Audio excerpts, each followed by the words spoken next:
We don't like change. We've been taught to hate it. We're made to worry about aging. We cry over turning 30. At 40, I was told that I look good for my age. Like, that's craziness. 40, that's not old. We're supposed to look young and fit forever. Weight is used to keep us trapped, Wellness Warrior. We don't want to gain an ounce. We don't want to look any older than we possibly need to.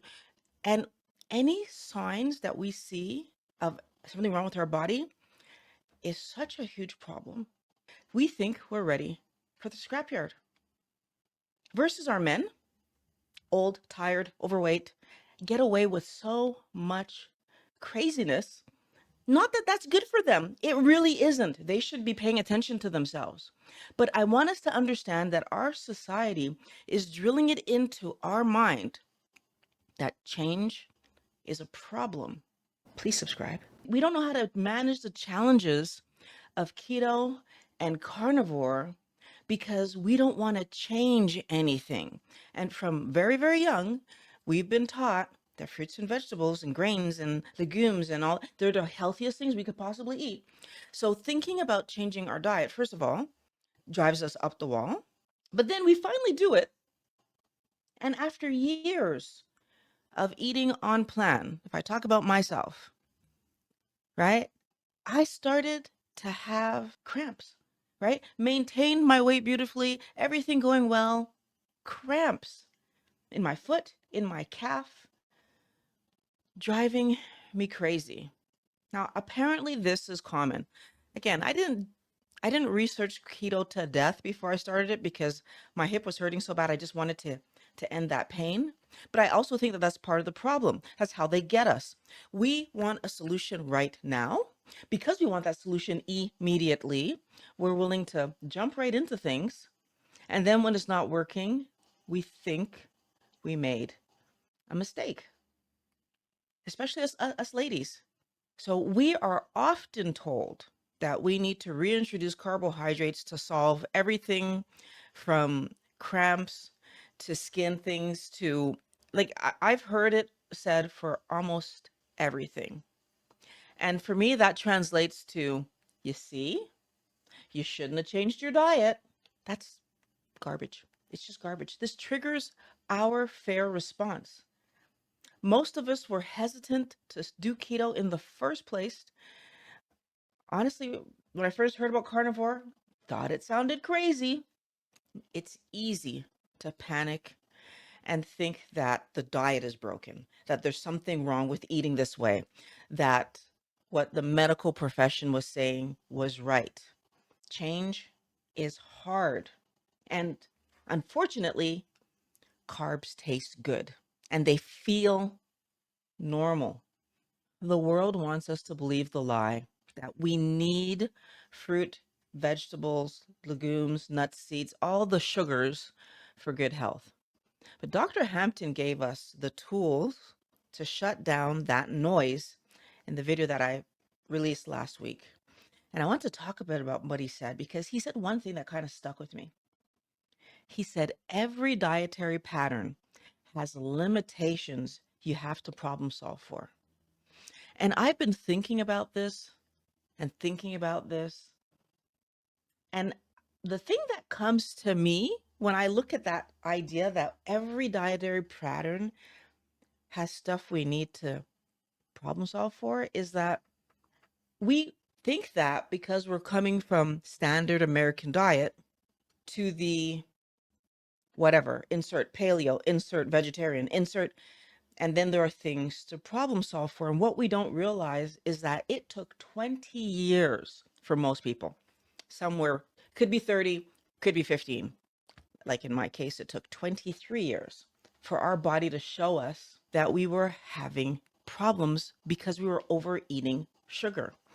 Did I identify that correctly? Did I say, oh, my joint pain is happening because I'm overeating sugar at the tender age of 23? Is that what I thought? No, I went with what the doctors were saying made the most sense. That because I was doing a lot of sports, I was not doing that much sports. I was playing sports in gym class And here in Canada, you have gym class, if you're lucky, in high school, if you're lucky, 3 times a week. Sometimes it's only twice. So, no, that wasn't what was causing my problem.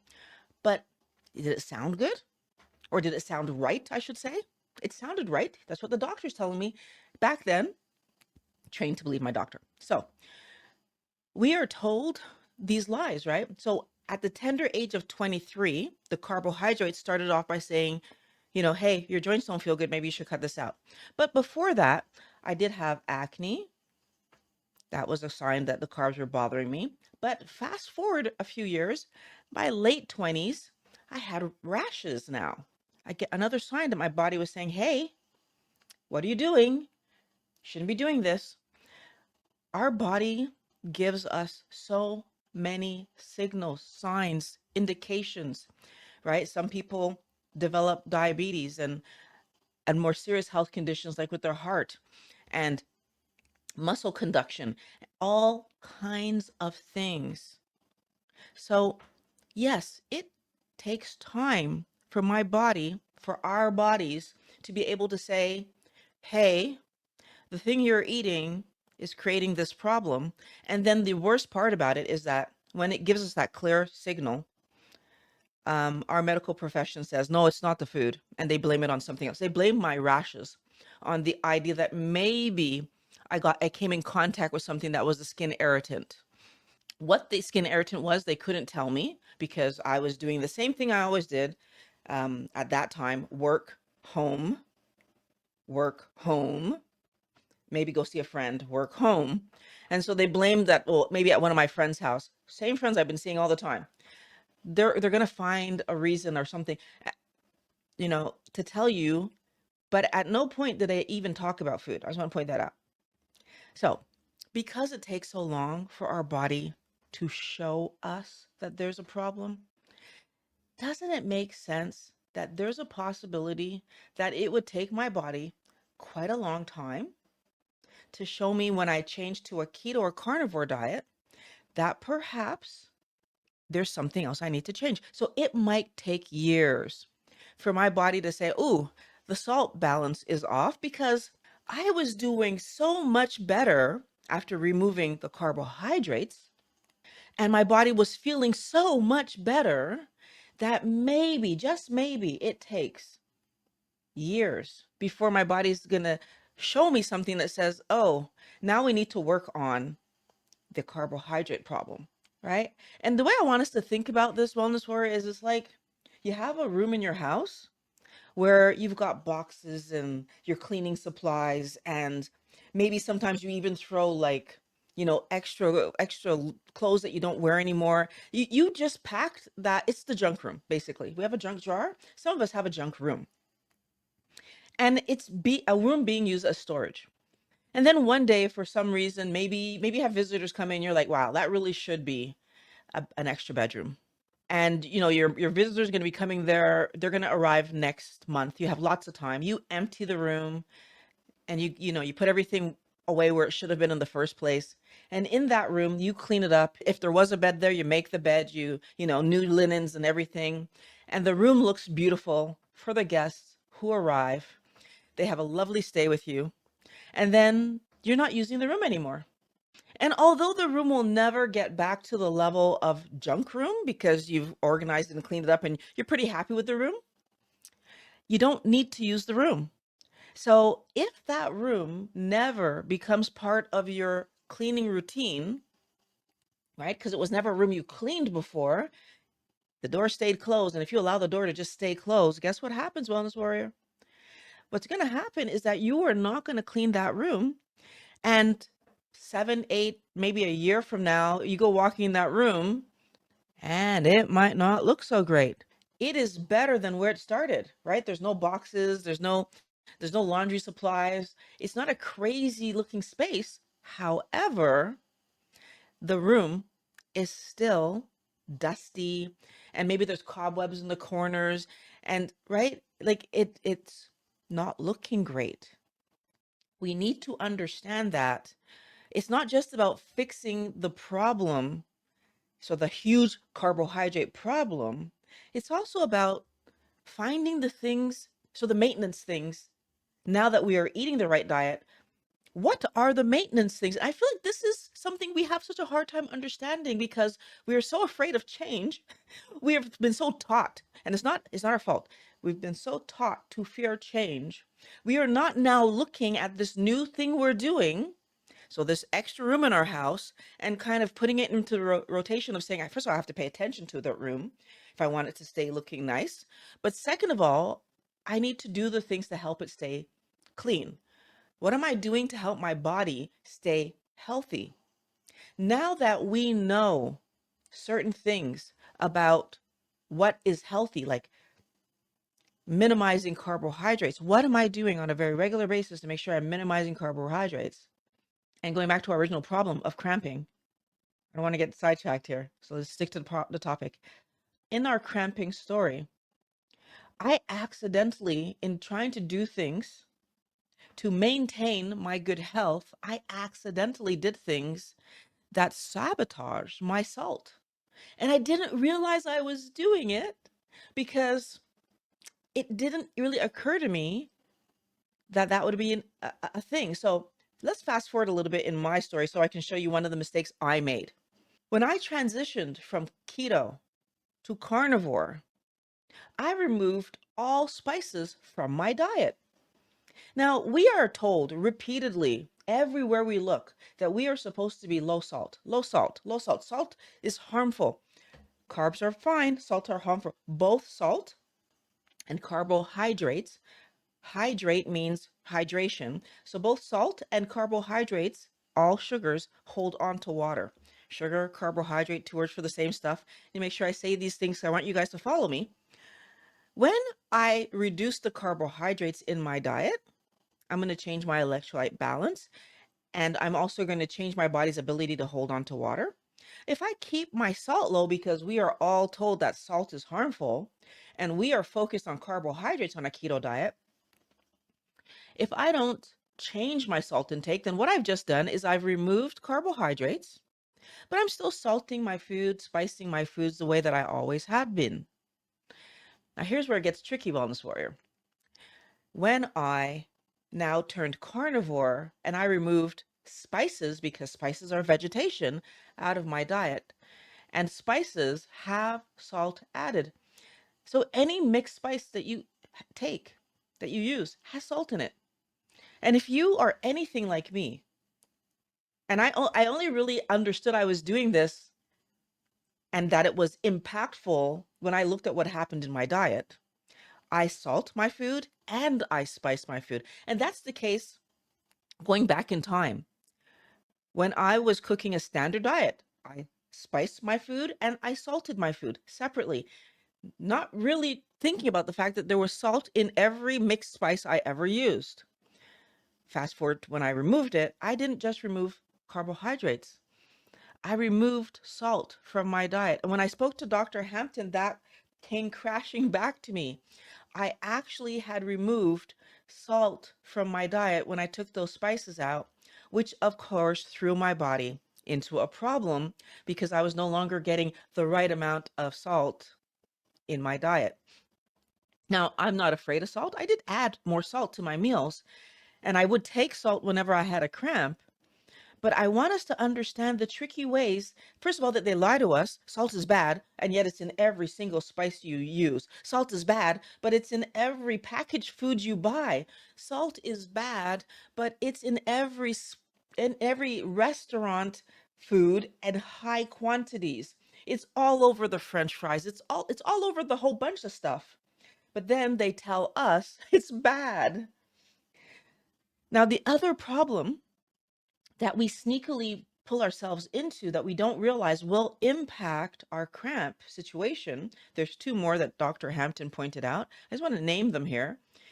He said that we unfortunately don't eat enough fat and we don't eat enough protein. And I can tell you that yes, the protein story, 100%, I realized that. But in my minimizing my protein, so not eating enough protein, and again, as women, we're told that we shouldn't be overweight. And in the standard world, where does the fat come from on our bodies, right? It comes from eating protein with its accompanying fat. This is the lie we're told. Well, Wellness Warrior, I was already at goal weight when I learned this lie. Did I learn the lie or did the lie jump all over me and beat me up? I don't know. But when this lie became apparent, I was already at goal weight. I went to Mexico. And in Mexico, we were on a resort, so we didn't have the ability to just buy whatever we wanted to buy. Whatever meals they served were the meals that we had to choose from. And what I quickly realized on day one of being in Mexico is that every single meat option was lean, every single one. I had zero option to have a healthy portion of meat. Now, at the time, I wasn't carnivore, I was keto.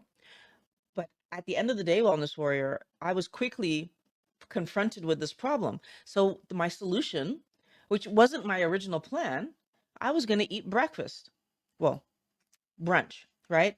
So by getting to the restaurant at before breakfast was finished being served, luckily for us, it gets served. I think it was getting served until 1-ish.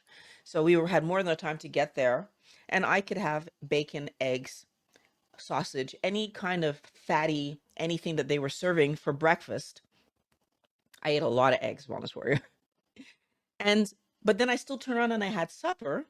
So on this trip, I ate more protein than I normally ever would because I was having breakfast, and I wasn't having a small breakfast. Not like I was having 2 eggs and a piece of sausage. I was having a full-on breakfast of eggs and sausage and bacon and any fatty meats that they had there because it's Mexico. So it's funny, for breakfast, there seemed to be sometimes a little bit of a fatty meat, like some chicken that still had skin or stuff like that that I could find. And then I turned around and I had a full-on supper. And Wellness Warrior, after eating more on vacation, I lost weight.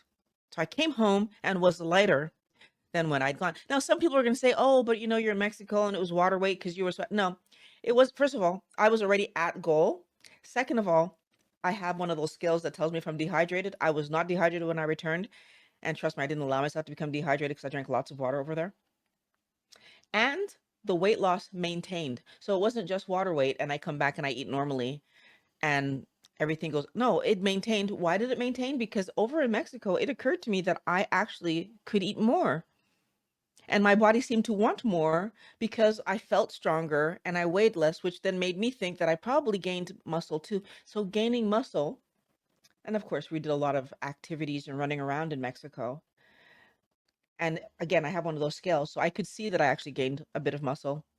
So gaining muscle, losing fat by eating more and being active, and then maintaining that, not with activity, because I wasn't able to keep up the level of activity I was doing in Mexico, but I was able to maintain the muscle that I gained somehow. And I think it's because I was eating more animal protein. What does that tell us, Wellness Warrior? It tells us that our body wants to be strong. Our body wants to be healthy. Our body wants us to do well. And if we eat the right things, meat, fish, poultry, eggs, salt, in the right proportions, our body does better. I didn't gain weight by adding more protein on a daily basis. That was a week of 8 days of eating more protein every single day. I didn't gain weight. I got stronger and lost a little bit of weight. Very interesting to me. And I want you guys to know about these things so that you can start thinking about what we are told, the lies, how they scare us into a fearing change and keeping us trapped in feeling horrible. Now, in our conversation, Dr. Hampton and myself, he pointed out a hidden problem that most women have when it comes to living healthy keto and carnivore. I will admit that I was kind of working on it inadvertently, but didn't really know the gravity of why I was having this problem.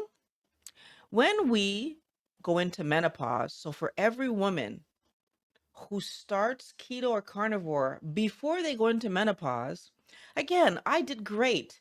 My weight came straight, like, I mean, 5 months, Wellness Warrior, I was at goal weight. 3 months, my body was feeling amazing, and all my health issues, including skin issues, joint issues, were feeling so much better. I was no longer limping after 3 months. My body reconfigured what was going on so quickly, and I felt amazing. Those hormone shifts that happen in menopause are not just about mood. I went from feeling amazing to, okay, maybe a little moody, maybe a little hot flashy, but the cramps and all. So when I go back to like the perimenopause and all, it's like I start to realize that some of these things started ramping up around the time where my life was shifting, and I just didn't put it together that menopause was causing the way that I was eating, and like there was an interaction of some sort happening. And I needed to understand this. And Dr. Hampton helped me to see that because I'm in menopause, and for anybody in perimenopause, menopause, because your body in that transition is actively dumping sodium, how? Sweating, right? That dumps sodium first and foremost. We know that one. But there's a lot of other mechanisms happening. He also talked about vasopressin going up and what. So a lot of things happening that are going to cause our body to salt one way or another. We end up with new electrolyte imbalances. We add to that that some of us, as he mentioned, are still eating low fat, are still eating low protein because the world will look at us a certain way if we go out to eat and have too much meat on our plate. And it's drilled into our brains that this is the wrong thing to do. Change is hard. Change is hard. And because we hate change, we're already struggling with the menopausal changes that are happening, right? So our sex drive just falls, it plummets. Um, we don't have periods anymore, which you would think would make us happy, but for most of us, after we've finally gotten used to them, and now this not having a period anymore, instead of it being something that makes most women happy, it causes us to think that we are old, dried up, and no use anymore because that's what we are taught. That's what we are told, and we hate this idea. And so now these monthly interruptions and annoyances for our life are finally gone, and we're upset because, well, that means we're old. We end up wanting to self-soothe with carbohydrates. Even those of us who were doing amazingly well get pulled back into self-soothing with carbohydrates, right? And the unfortunate problem is that they actually help the cramps to go away. So it's just like, so this thing that we know is harmful actually makes us, we start having that triggered dopamine hit thing in our brain, and the cramps lessen. They don't completely go away, but they lessen unless you completely give up on your diet. Wellness Warrior, we feel like we're going back home in a way, right? It feels comfortable to eat the junk, and then our body feels better. But we need to also understand it's not better. Do not fall for it, Wellness Warrior. Because Dr. Hampton explained very clearly that it's the estrogen that's dropping, and that's impacting vasopressin and all these other things, which means that your body isn't struggling. This is not a problem. And that's why the one little change is like, is it a problem solve that we're doing? No, it's not a problem solve.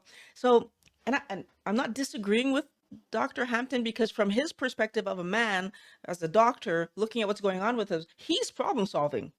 What we are doing, ladies, is understanding. We need to understand that when we are in a menopausal state, our salt levels will drop naturally. And why I say it's an understanding scenario is that if I had been living my life carnivore from the start, right? If all of us ladies, if we had never been pulled into this world of carbs are healthier than meat, because that's a bold-faced lie, bold-faced, in case somebody's questioning what I'm saying right now. If we had never been pulled into this lie that carbs are healthier than meat, and we had always been eating meat first, that meat on our plate is the food, meat, fish, protein, eggs, the food, And the carbohydrates, if they were there, were the side dish, were the entertainment on the plate. Then when we would have come to our menopause or perimenopause state, we would have always saw our parents, so our mothers, our grandmothers, our great grandmothers, our great, they all would have had the same experience that we were now living. We wouldn't be ashamed or embarrassed or anything by living hot flashes or like any of the stuff that we live. We wouldn't be upset by the changes in hormone leading to maybe a lesser sex drive, and we wouldn't be bothered because we wouldn't have this lie looming over us trying to make us feel that these things are bad, that change is bad, and that we should always stay the same. We need to understand that this is not a bad thing that's happening to us. It's just a thing that's happening, a normal thing that happens to every woman that walks on the planet. And men, you guys, you have your different changes. You know, your testosterone levels do change. Everything changes, right? Because it's supposed to change. So Dr. Hampton's video is linked below. I do want you to watch it because everything he talked about, he explained this in detail. I'm not even going to try to explain it in detail. The video is linked below because he's the doctor. He understands this stuff and I don't want to make any mistakes. But the key takeaways that he wanted us to understand is that we can't compare, first of all, our salt needs to the salt needs of our spouses. So the men in our life, whether it's our spouses, our brothers, our fathers, our uncles, or whoever, we can't compare our salt needs to that of men. But he also added, very interestingly, that we all undereat salt. I'm going to add this. We shouldn't be comparing our salt needs to that of other women either. I remember Dr. Halberg, so Sarah Halberg. I remember her putting up a video when she was with us talking about the fact that women's hormones fluctuate. It is normal for them to fluctuate. She pointed out that every woman who is on birth control is forcing their body to be at a stable level of a hormone, like to block our ability to get pregnant. And she pointed out that how wrong that was. That's not what our body was ever looking for. Hormone fluctuation is supposed to happen. And I will add to what she said there. She was talking about for, you know, the hormonal balance of the body, which of course, all the structure in your body being created properly, maintained properly, like all the things. But I'm going to add something. Do we ever consider that the large number of women who have mental health struggles, whether it's anxiety or depression or all the other mental health struggles that plague women, could be related to the very constant level of, you know, sex hormones that we keep ourselves at so we don't get pregnant? And I feel like, again, I'm going on a small tangent, but I'm sorry, but I just want to say this because I think it speaks to this idea that women are constantly being told that we need to stay the same. Don't get old, don't get fat, don't change anything about yourself. Be constant, even though nothing on the planet is constant. Not our spouses, not our children, not our planet. Nothing is constant. Hormones are supposed to fluctuate from day to day, and therefore trying to have a particular level of hormone is not good. And part of what causes our hormones to fluctuate is the meat, fish, protein, and eggs that we choose to eat from day to day. And whatever decision you make today impacts the level of hormones you're going to have in the next 24, 48 hours because it impacts how much cholesterol and all the things, right? As you eat, things are changing and you're giving your body new building blocks, and your body will use those building blocks to try to build and heal you the best it can. The goal is to pay attention to what your body is telling you, right? So, do I have rashes? Do I have pain? Do I have brain fog or headache or anything going on mentally? Pay attention to what your body is telling you and respond accordingly to your body. We all have different damage from the carbs we ate, Wellness Warrior. My house was different than your house. My house was different from my spouse's house. We come into this new house, we created a new scenario for our kids, and those kids still go off and go to their friends' homes where their food. So the level of carbohydrate that any one of us was exposed to, first of all, the level of carbohydrate that any one of us decided to eat. My daughter fought me on the carbohydrates her first, I'm going to say 6, 7 years. She fought me hard, 0 to 4. And I agreed with her, and she didn't have much. She had no junk food, but she didn't have much sweet fruit. But then post 4 years old, when I was less worried about her having candy and junk food, my mistake, she still fought me until 6. She had her first taste of cake where she actually like ate a piece. Maybe she had 5 bites of cake at her birthday party. She was 6 years old. Before that, everyone just knew, don't even put the cake in front of her. She doesn't like that kind of stuff. Our kids know what feels healthy, but if we keep pushing this stuff on them, we can train them to eat the thing that they shouldn't eat. The same way that I see with pets, we can, if we put kibble in front of our animal over and over, eventually it will eat the kibble. If you don't give it an option, it's going to eat that, even though it should be, in my case with my cat, eating meat, fish, poultry, right? Like, so we had a different level of carbohydrates in our history that caused damage internally, right? And we also had a different level of keto carnivore eating while we're trying to recover. Our recovery is different.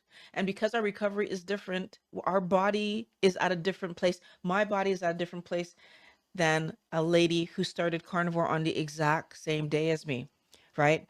How fast did I transition to carnivore?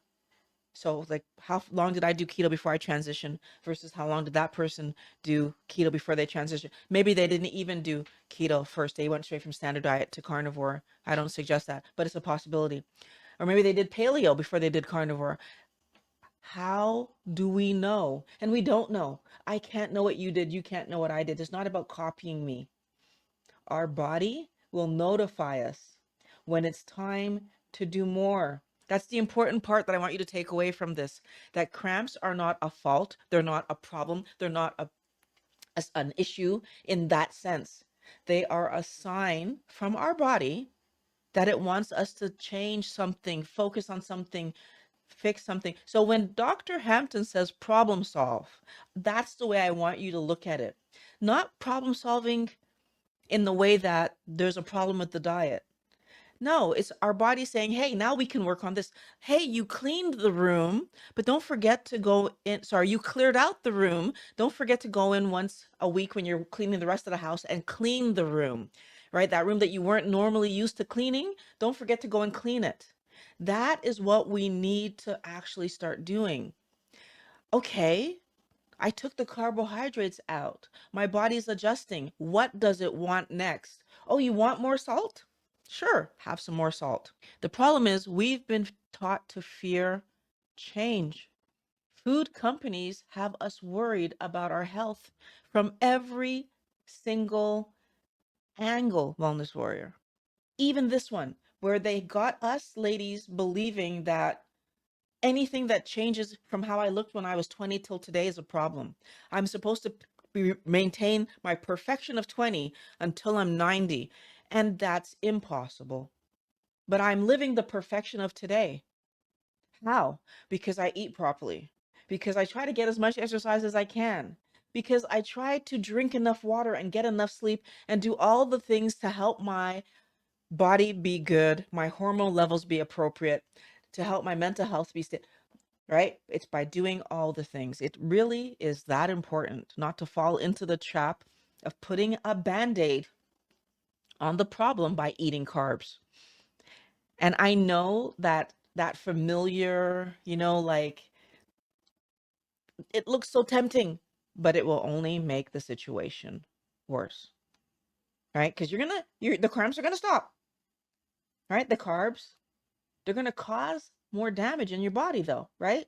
And so, even though I won't have cramps, what other thing is happening in my body because I didn't solve the root cause of the cramp? So, Dr. Hampton, he talked about three root causes of cramps, which was the electrolyte imbalance, which when he was talking about salt, but it's not just salt, there's magnesium and all the, like, again, watch the video. He talked about low protein consumption because we need protein and its accompanying fat. So, he talked about low fat consumption. But the protein and the fat to properly build the structures that allow the body to function properly. And then all the chemical reactions will happen properly because we've eaten all the right things. So, I mean, again, if we just pause and understand that he's asking us to eat 5 to 7 grams of salt per day, that it tells us how important the salt consumption actually is. Most people are not getting 5 to 7 grams of salt per day. I know that I wasn't. And I feel like until more recently, where I've really allowed myself to just push that envelope and salt my meat until it tastes good to me, and I don't even know if I still am. I might do an experiment where I take 5 to 7 grams of salt, put it on my meat, and then see, does that actually taste like what I'm doing? Is it too salty? Is it not salty enough? I might do that because I don't know that I'm actually getting 5 to 7 grams. But if I do that experiment, well, I'm going to come back and let you know. My point being, we really do need to help ourselves by answering these questions, right? So, doctors today won't tell you to put 5 to 7 grams of salt in your day. They're not telling you to do that, right? And that's a huge problem because Dr. Hampton is telling us this is what our body needs. So, if we're not going to try to add 5 to 7 grams of salt, because we're afraid, because doctors tell us, like, I think the recommendation is 1 gram per day. We're 5 to 7xing it. Like, that's a huge jump. Then we'll not be able to tell over a long period of time if this is what our body needed. So, like, there is a point where we need to, and I could say for most of us, the fact that taking some salt quite quickly helps us, makes it feel like there's something to this idea that we're not getting enough salt. To me, that's my opinion. Now, he also suggested getting enough magnesium, and he gave us, because that was his number two, right? His number one was salt. Now, his number two was magnesium. And I'm just going to name off the meats or the animal sources that he talked about because they were so easy to do. Ruminant meats, so easy to do for most people. I can't do ruminant meats because of my thalassemia, but most people can. So it's so simple. What I can do, sardines and eggs, and also bone broth. I do bone broth. So those three I can and do. Well, and especially the sardines, I found a nice place to find them in the grocery store in the frozen section, so they're not packed in that or heat sealed in plastic. So I'm going to be trying that this week. But these are things that we can absolutely do for ourselves.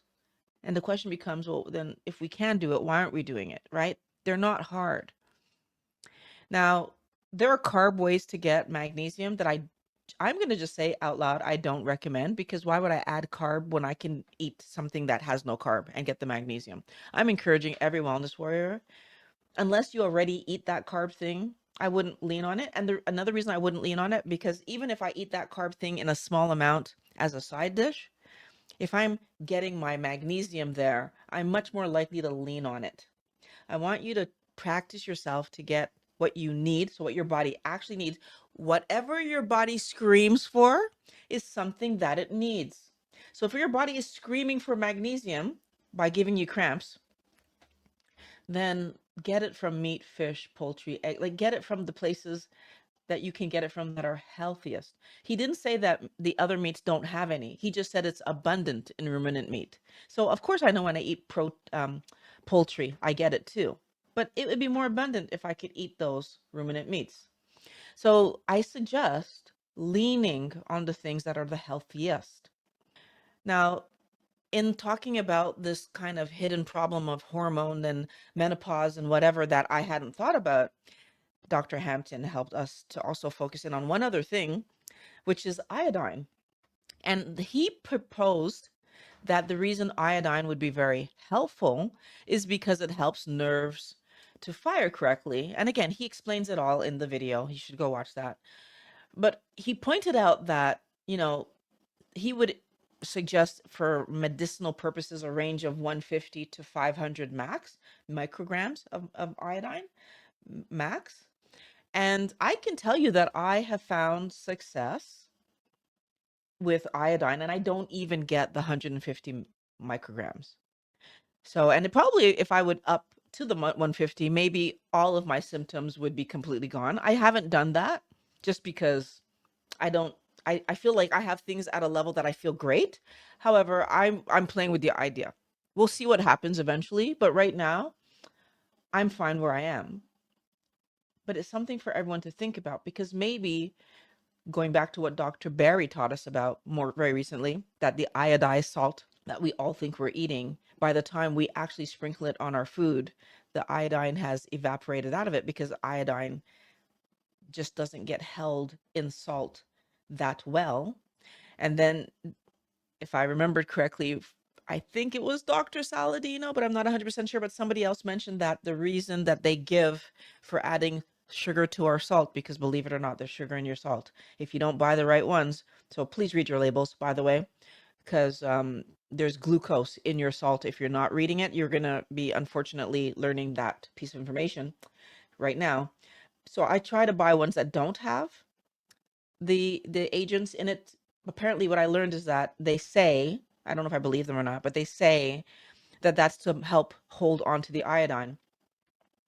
But from what I understood from Dr. Barry, it's not doing a good enough job, even if that's the reason for it. The salt that we consume today does not give us the amount of iodine that we need. We need to be adding it. So I'm encouraging everybody to listen to what Dr. Hampton said in the video that I linked below. If we need 5 to 7 grams per day, and we're still following the outdated, unhealthy practice of doing 1 gram per day, our body's struggling, not just with cramping, but anything that requires salt. Every cell in our body, Wellness Warrior, everything, I'm touching them, has a sodium potassium pump. Sodium, salt. Every cell in your body. We need this salt. Now, we can overdo iodine. I just want to make sure that I do say that too. So please watch the video. He talked about what are the symptoms if you do overdo it, but not, he said, really don't go past 500. So I'm also saying, like, just listen to the doctor, the keto friendly, carnivore friendly doctor, and don't go past 500. Ultimately, I don't want you to blindly return to carbs because, or just because they make your cramps go away. That would be falling back into the lie that life should never change, right? You should never challenge something, do something different. Garbage causes damage to our body, period. Period, right? It causes damage to our body. We don't want to be living that situation. And after a long period without those damaging high carbohydrate foods, our body, so we're in that room that's cleaned up, right? Our body feels amazing. And then when you allow a little bit of carbohydrate to come back in, right? You throw some cleaning supplies at the door of that room. And then when you walk by, it's like, oh, it looks so messy, right? All of a sudden you see the mess. That's your body reacting violently to the reintroduction of toxins, Wellness Warrior. That one out of place bottle of a cleaner sitting on the bed looks out of place to you, and it makes you go, why is that there? Who put that, right? Right? I just cleaned that room. Who put, right? And it annoys the heck out of you that you finally got the room back. Don't you dare start putting cleaners on the bed again.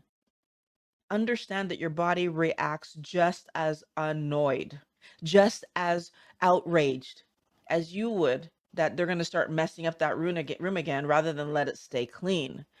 Do not reintroduce those toxins because your body's going to react. Cramps are just data.